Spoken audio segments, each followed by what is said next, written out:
कोई व्यक्ति चाहा कि अगर हम शराबबंदी कर देंगे तो लोग हमको राजा राम मोहन राय की तरह याद करेगा। अगर हम बिहार में दहेज प्रथा लागू कर देंगे तो लोग हमको राजा राम मोहन राय के नाम से जाने जाएगा। लेकिन आप लोग एक भी व्यक्ति बताइए कि कोई भी बच्चियां की शादी बगैर दहेज का होता है क्या? और यहाँ पर दहेज प्रथा लागू है, कानून लागू है। उसी तरह से नशाबंदी की भी स्थिति है। कोई ऐसा जगह नहीं है जहां पर आप प्यार से और आप पैसा दे दीजिए और आपको शराब वहां डिलीवरी नहीं हो जाए। हमने पहले भी कहा है कि अगर आपको सिद्ध करना है तो जिस दिन लास्ट डे हो सदन का, 27 तारीख अंतिम दिन है, उस दिन आप लोग सारे कैमरा वाला रहिएगा, आपको यहाँ पर हम डिलीवरी करा देंगे शराब का, इसी सदन के मतलब प्रांगण में। और ये आप भी छोड़िए ना, जितने लोग भी एक अन्य मार्ग से लेके जितने भी लोग रिहायशी इलाके हैं जहाँ पे बड़े बड़े मंत्री बड़े बड़े लोग रहते हैं, वहाँ पर राजेंद्र बाबू जहाँ खड़ा हैं वही डिलीवरी पॉइंट है। आप लोग कभी अपना कैमरा लगा कर देखिएगा, स्कूल में पढ़ने वाले जो छात्र और छात्राएं हैं स्कूटर और मोटरसाइकिल से आएगी और वही एक अन्य मार्ग और अन्य जगह जो ड्यूटी पे लगा हुआ सिपाही है वहीं से डिलीवरी लेकर के अपने घर जाएगा। देखिए ऐसा है कि भाई सच्चाई को आप कितना देर तक छुपा सकते हैं। हम तो पहले भी कहते आए हैं कि कोई भी राज्य का जो भी योजना चल रहा है, कोई योजना ऐसा नहीं है जिसमें भ्रष्टाचार नहीं है। बिना भ्रष्टाचार का यहाँ कोई योजना की आप कल्पना नहीं कर सकते। चाहे नल जल योजना हो, रोड हो, पुल पुलिया हो, कोई भी आप योजना की बात कीजिए, सभी जगह भ्रष्टाचार व्याप्त है। कहीं इसमें कोई बताने की जरूरत नहीं।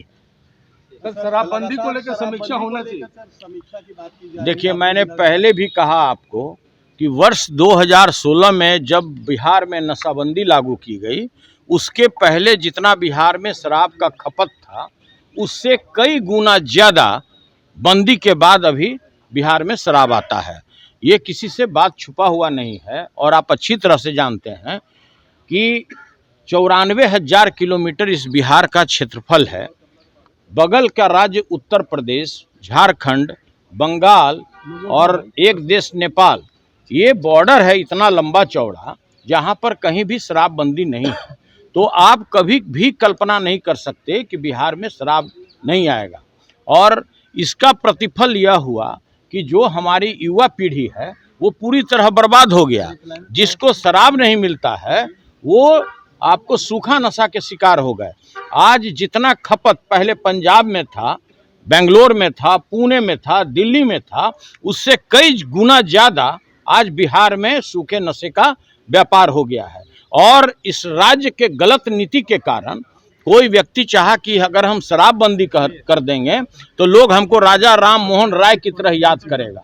अगर हम बिहार में दहेज प्रथा लागू कर देंगे तो लोग हमको राजा राम मोहन राय के नाम से जाने जाएगा।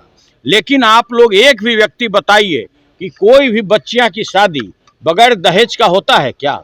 और यहाँ पर दहेज प्रथा लागू है, कानून लागू है।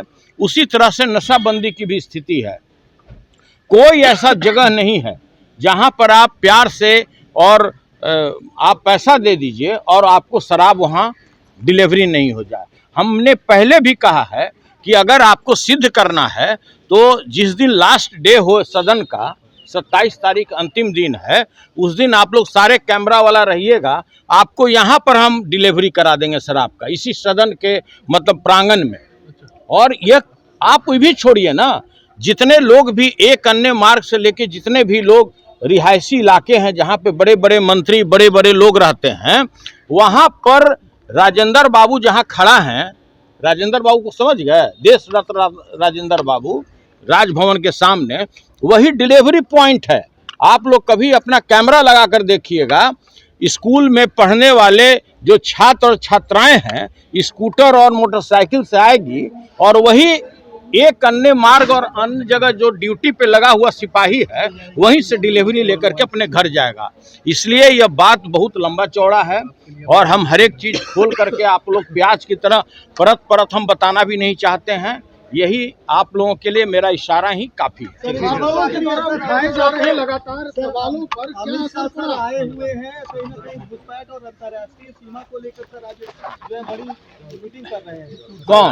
अमित शाह। देखिए, ऐसा है कि जो यहाँ पर गवर्नमेंट चल रहा है उसमें बीजेपी भी सेम रूप से साझेदार है, तो स्वाभाविक है कि उनका काम कैसा हो रहा है। बगल में बंगाल है, बंगाल में उनकी रणनीति क्या होगा, इसके लिए कोई पार्टी कभी भी कोई भी मुखिया कहीं भी आ जा सकता है, इसके लिए कोई रोक थोड़े ही है।